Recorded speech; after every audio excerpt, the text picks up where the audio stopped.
신동식 주 회사기술회장님의 특별 강연이 있겠습니다. 신동식 회장님은 서울대학교와 유럽 및 미국에서 조선공학을 전공하시고 한국인 최초로 노인들 국제선거협회 감사관으로 영국에서 활약하시던 중 박정희 대통령의 부름을 받고 1961년 귀국하시어 대통령 초대 경제수석 비서관, 대통령 직속 회사 행정위원장, 그리고 경제과학시민회의 사무총장 등을 역임하며 불굴의 의지와 개척정신으로 부녀지었던 회사산업과 특히 조선산업을 세계 제일로 만드시는데 크게 기여하였으며 키스트, 카이스트 등의 설립을 주도하시며 한국 과학기술 발전의 기틀을 만드시는 데도 결정적인 역할을 하셨습니다. 90이 넘은 현재도 신경은 저탄소 고효율 선박설계를 비롯하여 기후변화에 대응하는 탄소 중립에 헌신하며 우리 시대의 거인이자 대한민국의 영웅으로 국내의 조선인들에게 큰 기감이 되고 있으십니다. 큰 박수로 신동식 회장님을 맞이해 주시기 바랍니다.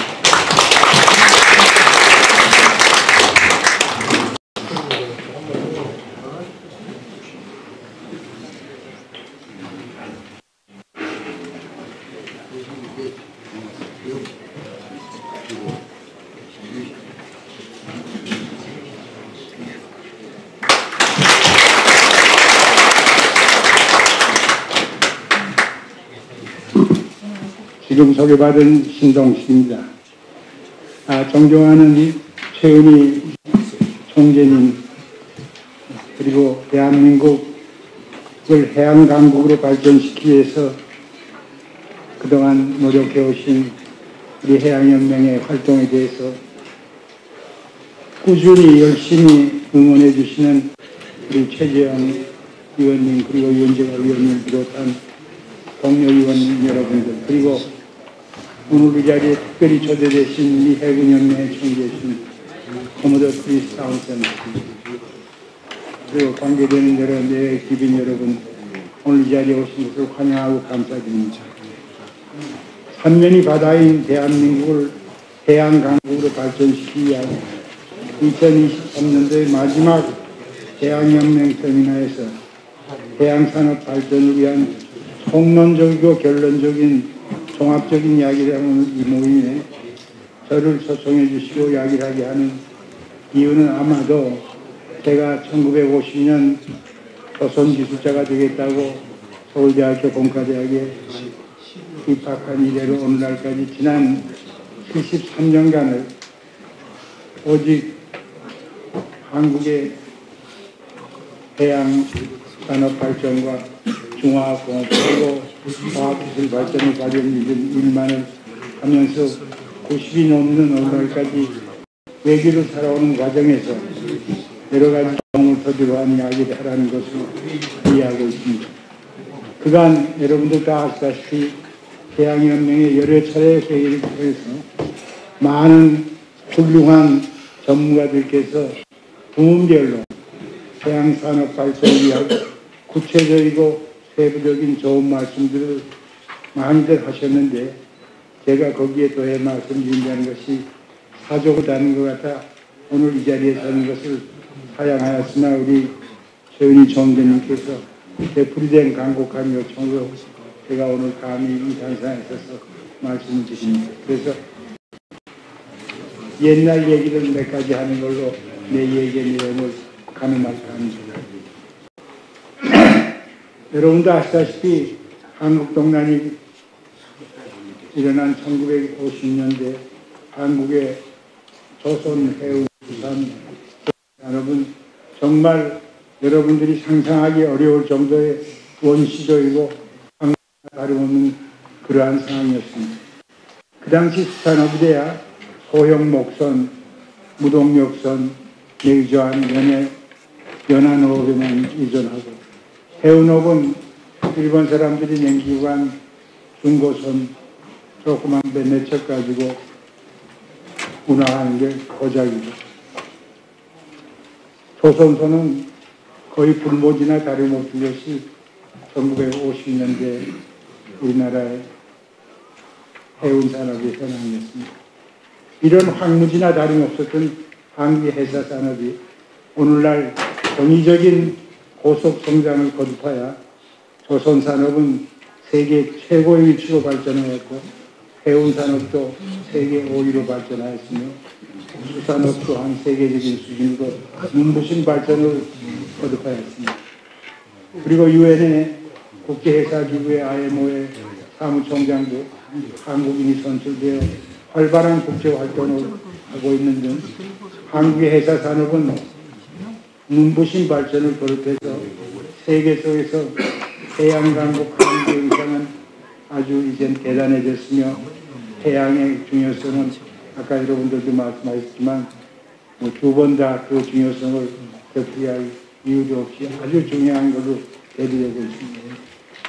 그래서 이렇게 발전한 한국의 해양산업 그동안 우리나라 국가경제 발전에도 지대한 기여를 하고 오늘날에 이르렀습니다. 전장 후에 세계 최빈국이고 모든 사람들이 국적 불가능하다고 국내에서 조롱받던 그 당시에 우리나라 여건에서 어떻게 이렇게 짧은 시일 내에 한국의 해사산업이 이러한 경이적인 고속성장을 할 수 있었을까? 여기에 대해서 물어보는 사람이 많습니다. 우리 자신도 어떻게 된 건지 모르는 사이에 세월이 지나서 잘 되는 것 같다 하고 있지만 그런 게 아닙니다. 이렇게 발전한 연유에 대해서는 여러 가지 해석과 견해가 있을 수 있으나 가장 중요하고 핵심적인 동력은 누가 뭐래도 박정희 대통령의 해양 입구에 대한 강한 집념과 의지 그리고 해양산업에 대한 관련된 전문의들이 헌신적이고 희생적인 기여에서 이루어졌다고 나는 생각합니다. 박정희 대통령은 강력한 해안 입구 의지로 해사산업을 성공적으로 효율적으로 발전시키기 위해 그 당시 10개 부처로 분산되어 있는 해사 행정 업무를 여기 저 지표가 나오는지 모르겠어요. 분산되어 있는 업무를 통합해서 대통령 직속에 강력한 권한과 의무를 갖는 해사행정특별심의원이라는 조직을 구성해서 나를 위원장으로 임명했습니다. 그래서 조선 해운 분야의 실현 가능한 구체적이고도 세부적인 중장기 발전 계획을 수립하게 하였고 또한 10개 부처의 장관들을 위원으로 위촉해서 모든 정책, 계획, 예산의 수립 등을 직접 위원회가 관장하고 이에 집행을 독려하고 세부 사항까지 조정하는 역할을 담당으로 했습니다. 우리나라가 오늘날 이렇게 크게 발전된 데는 이러한 대통령의 강한 의지, 해양 입국에 대한 강한 의지가 주체가 돼서 오늘날 우리가 이런 사회가 되는 여기 표에 나왔다시피 대통령 직속기구로 국가안전보장에 지금도 있습니다만 헌법에 그 당시 헌법이 개정되기 전에는 국가안전보장이하고 경제과학심의라는 이게 뭔가 하면 대통령이 주요 경제정책, 과학정책을 최종 결정하기 전에 심의하는 그런 조직입니다. 이 위원회 위원들은 후에 다 국무총리가 되고 그러셨으면 신현학 씨, 송인상 씨, 남도구 씨 이런 분들이 위원으로 되어 있었고 어쩌보다 연세들이 다 많은 분들인데 감히 제가 젊은 나이에 그 경제과학심의의 장을 맡아가지고 그 역할을 했습니다. 그리고 대통령께서 해양산업을 육성하겠다는 강한 의지 때문에 대통령 직속기구로 지금 설명드린 10개 부처의 장관들이 위원으로 하는 해사행정위원회라는 게 있습니다. 그리고 비서실에는 이 수석비서관들이 몇 있었는데 제가 그래서 이게 대한민국 정부 조직상 한 사람이 한때 경제수석을 맡고 경제과학심의회를 맡고 해양해사위원회 위원장을 동시에 맡으면서 일을 하는 그러한 그 기현상이 있던 그러한 시대였습니다. 이런 시대를 많은 젊은 사람들이 개발 독재 시대라 그러는데, 이런 개발 독재는 얼마든지 있어야 되지 않을까요? 우리 대한민국을 위해서. 그래서 이러한 강력한 엉성한 조직만 있는 게 아니라 권한과 의무와 모든 시행 능력을 가진 강력한 그러한 조직이 박정희 대통령의 의지와 집념의 결과로 이런 것이 탄생됐고, 거기 있는 전문가들이 정말 열심히 애국심을 가지고 일해서 오늘날 이러한 회사 발전의 기틀이 이루어졌다고 생각합니다. 그래서 이때 이 일을 다 어떻게 다 설명할 수 있겠습니다만, 어떻게 요즘으로 생각하면 어떻게 그런 일을 할 수 있었을까 놀랄 정도의 몇 가지 박정희 대통령의 결단에 의해서 파격적인 사건들이 몇 개 있는데, 그거를 옛날 얘기 삼아 오늘 여기 계신 분들한테 소개해 줍니다. 우선 원양업에 대한 얘기입니다. 오늘 김재철 회장님 우리나라의 원양업의 선구자시고 개척자신 바 있습니다. 그 당시 우리나라의 어업은 정말 원시적인 방법의 연안어업 활동과 연안의 어업 자원이 고갈되기 때문에 그거 가지고는 도저히 가난을 벗어날 수가 없어요. 절망적입니다. 그래서 무슨 계획을 만들고 한 것보다 그때 군사정권을 가진 그 신력자들이 이거 원양업을 해야 되겠다, 이런 생각을 가지고, 원양업 하려면 배가 있어야 되잖아요. 배가 없어요. 그래서 이태리 프랑스 정부하고 교섭을 해서 현대 어로 장비가 달린 어선 200척을 이태리 프랑스하고의 차관을 통해서 우리가 도입을 했습니다. 그래서 만들어가지고 한국수산개발공사라는 원양업을 전담하는 조직을 만들었습니다. 이 회사가 원양업을 개척하는 선병 역할을 했습니다. 물론 당시에 민간기업으로서 대동수산에 돌아가신 신상준 회장을 비롯한 몇몇 정말 과감한 수산인들이 냉동선도 아니고 얼음을 싣고 가는 빙장선 100톤도 안 되는 조그만 배를 타고 태평양호도 사모아에 가서 어장을 개척한, 그 개척의 주인공이 바로 얘기한다 계신 우리 김재철 회장님이십니다. 이런 분들이 계셔서 오늘날 우리가 세계적인 원양업 국가로 우뚝 서게 된 겁니다. 그래서 우리 정말 이러한 당시에 개척자로 애국적인 역할을 하신 분들을 우리가 존중하고 격의를 표시해야 되겠습니다. 그래서 이건 좀 다른 얘기입니다. 그래서 수산개발공사에서 200척을 배워주고 오니 200척을 운영할 인원이 필요하잖아요. 아무나 배를 운영할 수 없는 거 아닙니까? 200척이면 배 한 척에 한 30명씩 하려고 그러면 6,000명이에요. 그래서 당시에 해군에서 예편한 사람들을 모아가지고 훈련을 시키는데 훈련 장소가 없어. 훈련시킬 사람도 없어. 그래서 당시 유엔의 식량농업기구 FAO라는 조직이 로마에 있는데, 그래서 FAO에 내가 가서 조석을 했습니다. FAO가 개발도상 국가의 식량 문제를 해결하기 위한데 우리는 바다에서 생선을 잡아서 이렇게 이제 공급하고 뭐 이런 거 하겠다. 그래서 훈련소가 필요하니까 원조 자금을 보고 훈련. 근데 그런 신청을 한 나라가 그렇게 한국뿐이 있고 세계에서 우리가 처음 했어요. 다행히.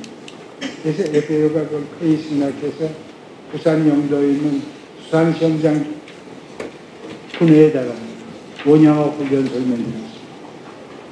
그래서 그 많은 선원들이 거기서 훈련을 시켰어요.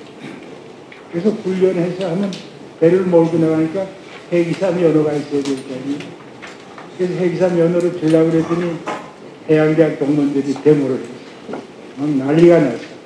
해양대학에서 몇 년씩 공부하고도 해기사 시험도 떨어지고 그러는데 몇 달 훈련시켜가지고 그래가지고 내가 혼이 났습니다. 그러나 그때는 시대가 시대인 만큼 하여튼 원양업 사면에 나가야 되니까 그래서 해기사 면허를 다 그냥 무리하게 그냥 다 줘가지고 쌍마를 나왔습니다.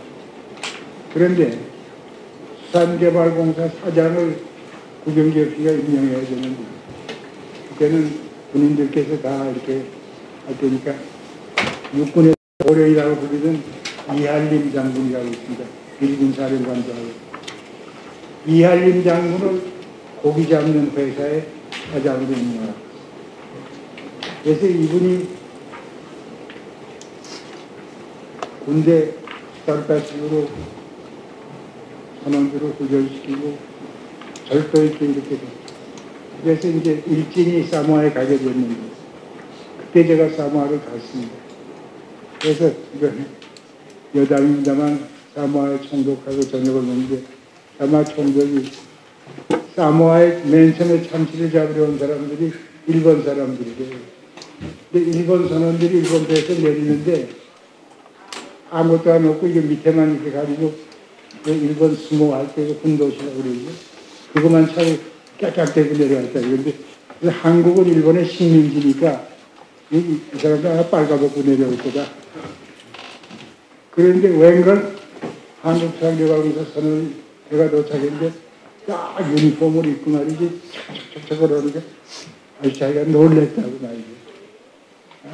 그래서 그러한 과정을 거쳐서 그 사모아에서 제가 사모아에 가보니까 업을 하면서 돌아가신 분들이 묘지도 있고 아주 정말 그런 어장개색을 하면서 생전들도 있고 정말 가슴 뭉클한 그런 장면이 이렇게 해서 우리나라 원양업이 이루어진 겁니다. 그래서 박정희 대통령이 그런 과감한 결단이 없으면 그래 그 후에 원양업 진흥을 위한 여러 가지 법률, 여러 가지 지원체계가 잘 만들어져 회사위원회에서 그런 거를 지원하는 그런 제도를 이제 어느 정도 디테일한 가면 아주 선원들이 어떻게 하면 더 복지가 더 나죠. 어떻게 하면 맨 처음엔 원양업 단계발공사 직원들한테 월급을 줬어요. 그 월급까지는 안 된다. 보합제라고 그래가지고 잡으면 잡은 만큼 더 인센티브가 가는 시스템을 해야 되겠다. 그래가지고 그런 제도까지 좀 만들고 하는 이러한 아주 디테일한 부분까지 회사위원회에서 관여해서 지원하고 그거를 입점했습니다. 뭐 해운은 뭐 여기 우리 건설회장이 계시다마는 한일회장이 파괴되기 전에는 이미 했는데 한일회장이 파괴되면서 해운 수요가 증가했고 또 정부의 과감한 그런 경제발전 투자로 인해서 중화학공업이나 이런 데 비해서 공장, 의료공장, 발전소 등의 산업활동이 활발해지고 여러 가지 여기에 필요한 전략물자의 수송 수요가 늘어났고 또 건강제품의 수출이 사무도 늘어나서 점점 이게 증대되기 시작했고 특히 대전께서는 우리나라의 수입되는 전략물자 특히 원유, 석탄, 철강석, 가스 이런 분야에 대해서 이런 물자는 대연성으로 운반해야 된다 해가지고 미국의 석유재벌, 가스재벌들하고 국제조사를 통해서 수송권을 우리가 따내는 그런 과감한 조치를 해서 우리나라의 해운 수요가 늘어났고 오늘날은 이런 초대형 선박을 가지고 우리가 운항하는 그런 세계 5위의 해운국가로 발전하는 데 우리가 기여하고 있습니다.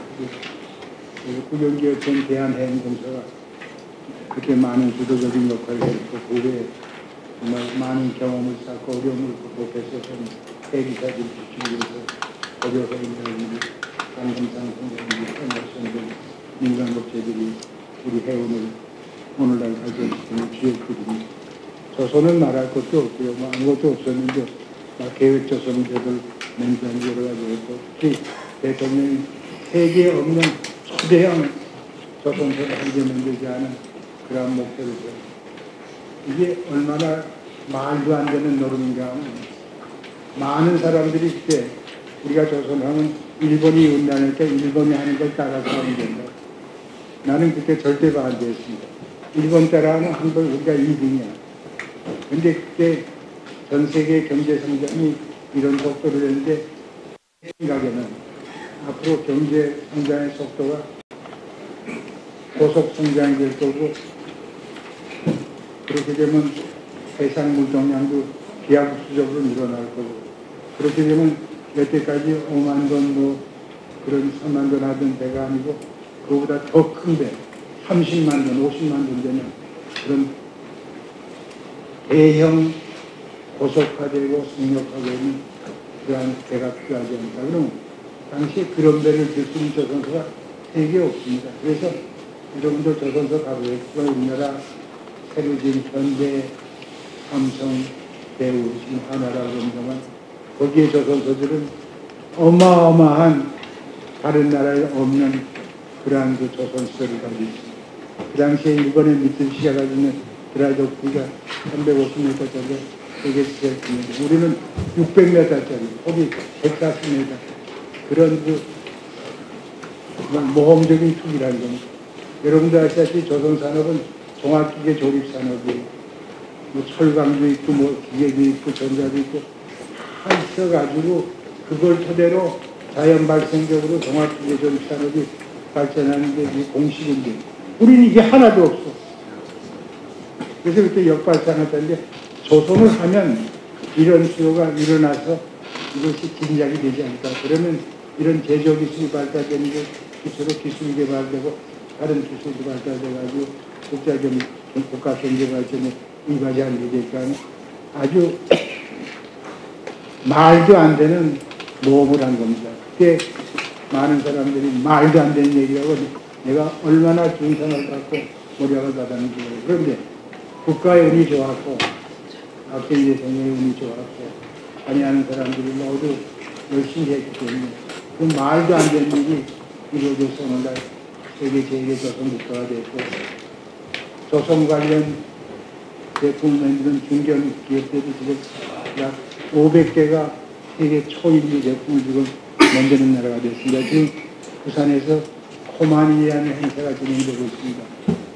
전 세계에서 조선 관련 그런 전시회가 크게 4개가 있는데 하나는 텍사스에 있는 옵쇼 콘퍼런스, 하나는 노르웨이에서 있는 노시티, 그리고 하나는 피라데스에 있는 포세이돈, 그리고 우리나라에서 있는 코마린. 이게 세계 4대 행사인데 지금 코마린이 부산에 열리고 있습니다. 맨 처음에 코마린 열 때는 별로 사람들이 관심 없었는데 전 세계 조선 해운 관련 사람들이 모조리 다 옵니다. 그래서 아주 거창한 행사가 지금 부산에서 열리고 있습니다. 기회 되시면 가보시기를 원하고 있습니다. 그래서 자꾸만 되풀이 됩니다만은 이러한 경제적인 고속 발전이 가는 것이 아까도 말했지만 누가 뭐라고 해도 누가 뭐라고 해도 박정희 대통령의 강력한 해양산업이 우리가 의지만 있어서 뭐합니까? 방법이 있어야 되니 지속적이고 실현 가능한 정책 지원을 했다는 겁니다. 말로만 하지 않고 실질적으로 지원을 했습니다. 그래서 이 결과로 한국의 자산업 발전이 우리의 모습으로 된 겁니다. 정말 요새 모든 것이 급변하고 있습니다. 국제정세며 국내정세. 그래서 이러한 상황이 눈부시게 발전하는 이런 기술도 어제 기술하고 오늘의 기술이라서 기술 파라다임도 급변하고 있는 거죠. 여기 우리가 시적절하게 적응하지 못하면 우리는 낙오되고 맙니다. 그래서 앞으로의 세계는 디지털이제이션, 모든 게 다 전산화되고 그 다음에 디카보니제이션, 탄소가 없어야 돼. 이제는 탄소가 들어가 있는 제품은 유럽에 수출하려면 어마어마한 페널티를. 배도 마찬가지. 배를 나왔는데 배에서 나오는 이산화탄소를 포집하거나 감축하지 않으면 2만 TU짜리 컨테이너들을 브라파 유럽의 이왕에 앞으로 가려면 하루에 페널티가 대단하면 약 4만 5천 불이 돼야 돼요. 그러기 때문에 지금 장문장선에서도 그걸 어떻게 해결하나 문제를 많이 고민하고 계신 걸로 알고 있는데 그런 것도 빨리 기술적으로 정책적으로 해결할 수 있는 그런 일이 해야 되겠지. 그래서 디지털리제이션, 디카보리제이션, 그리고 이제 해운, 조선은 조선, 금융 이렇게 따르고 이것이 다 해가지고 다 돼가지고 협력하는 다이버시테이션이 있어야지. 그래서 우리가 3D를 기억해야 된다. 그리고 모든 게 전산화되고 모든 게 탈탄소화되고 모든 게 다학화되는 이런 사회를 맞이해서 우리가 해야 될 일이 뭐 하나둘이 아니에요. 너무나 많습니다. 그러면 어떻게 해야 되느냐? 전 다른 것 말씀드리고 싶지 않아요. 우리 전문가님께 세부적으로 사실 말씀하십니다. 1960년대 통치권 차원에서, 정말 국가 통치권 차원에서 대통령의 결단과 모든 관계된 사람들의 사명감과 헌신에 의해서 많은 일들이 이루어졌습니다. 그래서 이 시점에서 이렇게 변하는 국제 환경에 현명하게 국가의 이익을 최우선으로 하는 그런 정책과 제가 이거를 우리가 하지 않으면 안 된다는 말씀을 되풀이해서 말씀드리고 싶습니다. 그래서 무엇보다도 정말 국가 통치권 차원에서 회사 산업 발전을 위한 새로운 누가 잘못됐다 옛날에 그런 게 아니라 새로운 미래지향적인 비전이 우리가 있어야 돼요. 정부한테 해달라 그럴 게 아니라 우리가 몸담고 있는 회사 산업에 몸담고 있는 우리가 미래지향적인 비전을 만들어서 이에 실천을 위해서 과감한 정책적, 경제적, 제도적 조치가 대한민국 상황도 있습니다만 정치권 차원에서 강력하게 지켜되는 그런 컨트롤 파워가 있었으면 하는 것을 망해봅니다.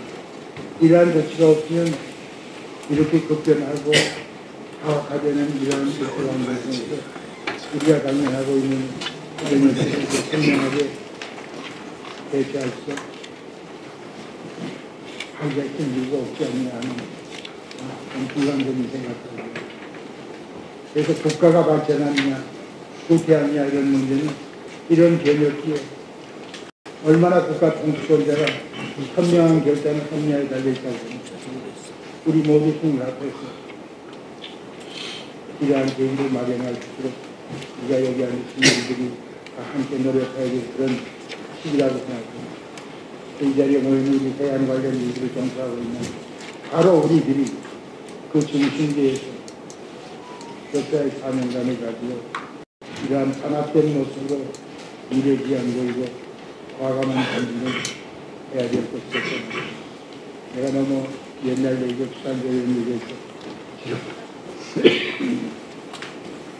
지루할 수도 있지만 두 번 다시 말씀드리는 게 이 자리에서 우리가 생각해서 국가통치권자가 좀 더 전향적으로 우리나라 해양산업, 해양의 강화를 위해서 정책 속에서 열을 내주셨으면 건강하십니다.